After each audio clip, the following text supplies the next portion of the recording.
दोस्तों, क्या आप अपने जीवन में किसी बहुत बड़े मुश्किल के दौर से गुजर रहे हैं, या यूँ कहिए कि आप लंबे समय से दुखी हैं।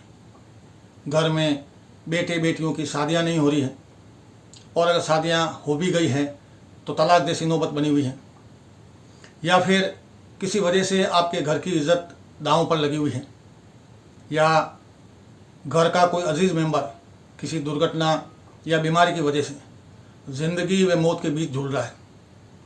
आपकी नौकरी जा चुकी है और भूखे मरने की नौबत आ गई है, या फिर कर्ज़ों की वजह से ज़िंदगी नरक जैसी बनी हुई है। कुल मिलाकर हम यूँ कह सकते हैं कि आप पर चारों ओर से दुखों का पहाड़ टूट पड़ा है, और इन सब मुसीबतों से छुटकारा पाने के लिए आपने मंदिर, मस्जिद, गुरुद्वारा, चर्च, देवी देवताओं के थान, भोपों, पीर फकीरों के चक्कर लगाते लगाते अपनी जूतियाँ घिस गई। फिर भी तकलीफ़ें कम होने का नाम नहीं ले रही है, और आप पूरी तरह से हताश व निराश होकर टूट चुके हैं। तो ये वीडियो आपके लिए ही है। मित्रों, मैं जिस दुर्लभ उपाय की बात करने जा रहा हूँ, उसके लिए आपको किसी भी तरह की पूजा पाठ, जप तप या हवन यज्ञ की ज़रूरत नहीं है, और न ही किसी तरह के टोने टोटके या तंत्र विद्या करनी है, और न ही किसी पीर फकीर के पास जाना है, और न ही किसी भोपे या तांत्रिक के पास जाना है। इसमें आपका 1 रुपया भी खर्च नहीं होने वाला है, और इसके लिए न ही किसी पंडित जी या किसी आचार्य जी को बुलाना है, और न ही उन्हें कोई दान दक्षिणा देनी है। मैं जिस उपाय की बात करने जा रहा हूँ, उसके लिए आपको कहीं भी जाने की ज़रूरत नहीं है, और न ही इस उपाय के लिए किसी शुभ मुहूर्त की ज़रूरत है। दोस्तों, इस उपाय को श्रद्धा, समर्पण व अनुराग के साथ किया जाए तो एक बार आपकी चौखट पर पहुंच चुके यमराज को भी खाली हाथ लौटाया जा सकता है। इतना सामर्थ्य और शक्ति है इस उपाय में।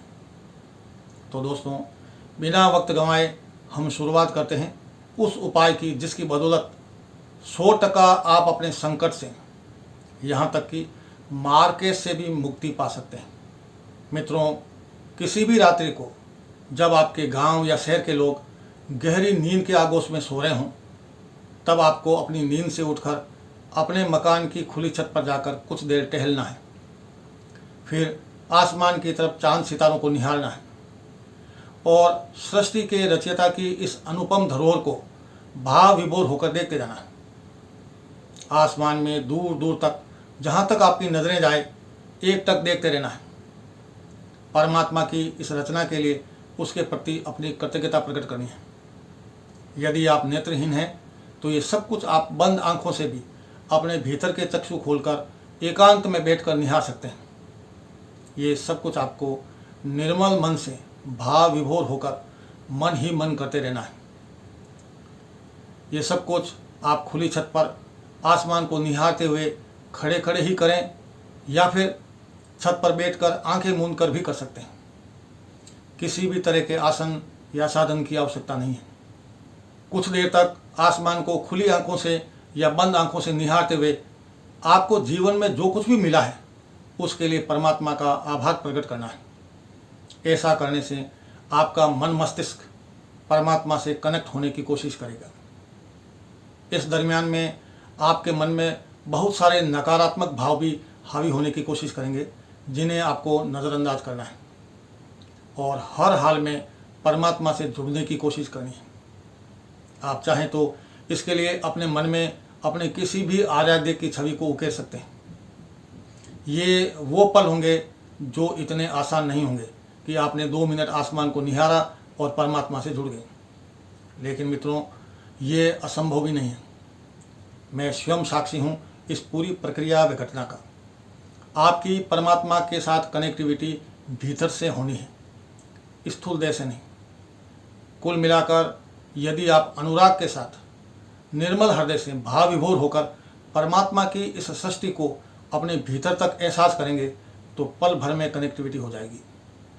आप कहेंगे कि योगी व तपस्वियों को तो एक जीवन भी कम पड़ जाता है उस परम तत्व के दर्शन करने में, तो इस प्रक्रिया से मात्र 2-4 मिनट में परमात्मा से कनेक्ट कैसे हुआ जा सकता है।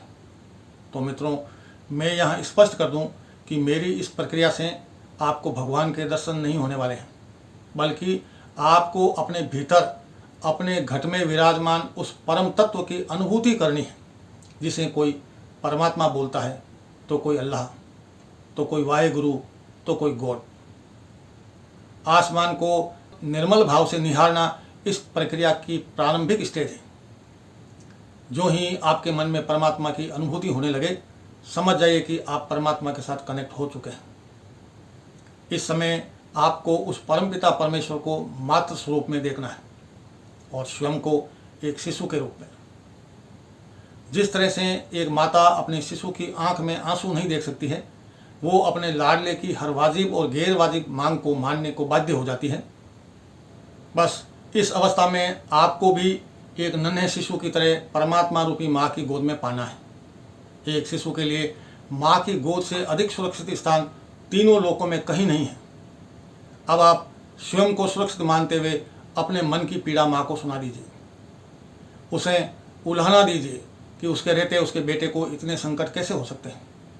माँ से लड़िए, झगड़िए, एक शिशु की तरह उससे नाराज होइए और कुछ पल माँ से बोलना बंद कीजिए, उससे गुस्सा कीजिए और उस पर अपना अधिकार जताइए कि माँ तेरे रहते मैं इतनी मुसीबतों में क्यों हूँ। जब आप ऐसा करेंगे तो स्वाभाविक रूप से आपकी आंखों से अश्रुपात होने लगेगा, क्योंकि जब कोई शिशु अपनी माँ को अपनी तकलीफें बताता है तो उसकी आंखों से आंसू बहना स्वाभाविक है। शिशु की आंख से एक बूंद भी गिरती देख माँ उसे मोती समझकर भावविवल हो उठती है और अपने शिशु की हर बात मानने के लिए बाध्य हो जाती है। बस समझो अब आपका काम होने वाला है। थोड़ी ही देर में आपको एहसास होने लगेगा कि आपने अपनी सारी तकलीफ़ें माँ को सुना दी है और माँ ने वात्सल्य भाव से आपकी सारी व्यथाएं सुन ली है। तुरंत आपको तन बदन में एक सिहरन सी महसूस होगी और आपका मन इतना हल्का महसूस करेगा जैसे आपके दिलो दिमाग से टनों वजन कम हो गया हो। अब आपको उन तकलीफ़ों की तरफ से निश्चिंत हो जाना चाहिए, क्योंकि आपने वो सारी तकलीफ़ें माँ की झोली में डाल दी है। अब उन तकलीफ़ों से निजात दिलाना माँ का काम है। ध्यान रहे दोस्तों, इस पूरी प्रक्रिया में कहीं भी औपचारिकता नहीं करनी है, क्योंकि ईश्वर को आडंबर, दिखावा व पाखंड पसंद नहीं है। इस उपाय की सफलता का पैमाना यही है कि इस पूरी प्रक्रिया में आपकी आंखों से अश्रुपात कितना हुआ है, क्योंकि अश्रुपात यूँ ही नहीं होता है। मित्रों, यह उपाय किसी भी धर्म या मज़हब को मानने वाला कर सकता है, बशर्ते कि उसे अपने ईश्वर, अल्लाह, गॉड या वाहिगुरु पर अटूट भरोसा हो। वैसे ये सारे भेद हमारे अपने मन के हैं, वरना परम पिता परमेश्वर तो एक ही है और समस्त जीव उसी के अंश है, जिससे कुछ देर पहले हम कनेक्ट हुए थे। दोस्तों, अब सवाल ये उठता है कि यदि किसी के भाग्य में संकट ही लिखा है तो उसे इन संकटों से मुक्ति कैसे मिल सकती है। और दूसरा सवाल भी आपके मन में ज़रूर उठता होगा कि फिर तो हर कोई इस साधारण से दिखने वाले उपाय से अपने संकटों से आसानी से निजात पा सकता है, तो फिर इस धरती पर कोई दुखी रहेगा ही नहीं। तो मित्रों, इन दोनों सवालों के जवाब भी मैं इसी वीडियो में दे देता हूँ। इस उपाय को आप जितना सहज और सरल समझ रहे हैं उतना है नहीं, क्योंकि ईश्वर से कनेक्ट होने के लिए आपका मन शिशु की तरह होना चाहिए और शिशु का मन अत्यंत ही निर्मल व पवित्र होता है। यह उपाय बेशक असंभव नहीं है, मगर इतना आसान भी नहीं है, और उन लोगों के लिए तो बिल्कुल भी आसान नहीं है जिन्हें दूसरों का सुख फूटी आंखों से नहीं छुआता है। ऐसे लोग मन से मलिन होते हैं और मेला मन का व्यक्ति कभी भी एक शिशु की तरह आचरण नहीं कर सकता है। इसलिए ऐसे मलिन मन के लोगों को सबसे पहले अपने मन का मेल दूर करना होगा। अपने मन का मेल कैसे दूर करें, इसके लिए मैं अलग से वीडियो बना रहा हूँ। अब बात करते हैं दूसरे सवाल की कि जब भाग्य में ही संकट लिखे हैं तो इस उपाय से निजात कैसे मिलेगी। यानी जब भाग्य में सुख लिखा ही नहीं है तो इस उपाय से दुख दूर कैसे होंगे। तो मित्रों, इस सवाल का जवाब मेरे इस उदाहरण में छिपा हुआ है। और उदाहरण ये है कि फ़र्ज करो कि आपके बैंक के खाते में 1 रुपया भी बैलेंस नहीं है और आप किसी ऐसी मुसीबत में फंस गए हैं कि बिना पैसों के आप उस मुसीबत से छुटकारा नहीं पा सकते हैं। तब आप क्या करेंगे। आपके पास बैंक का ATM कार्ड होते हुए भी आप पैसा नहीं निकाल सकते।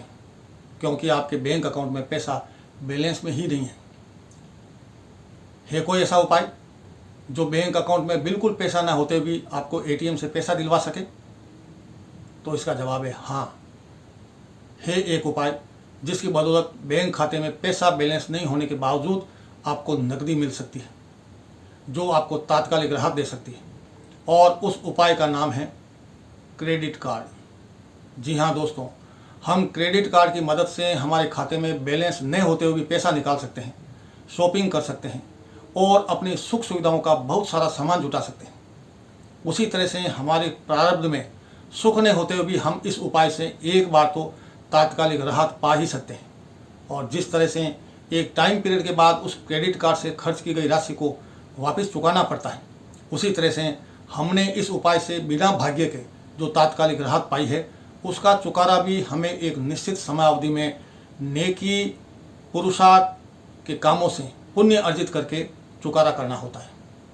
अगर हम क्रेडिट कार्ड का भुगतान एक निश्चित समयावधि में नहीं करते हैं तो हमें उस राशि का ब्याज भी चुकाना पड़ता है।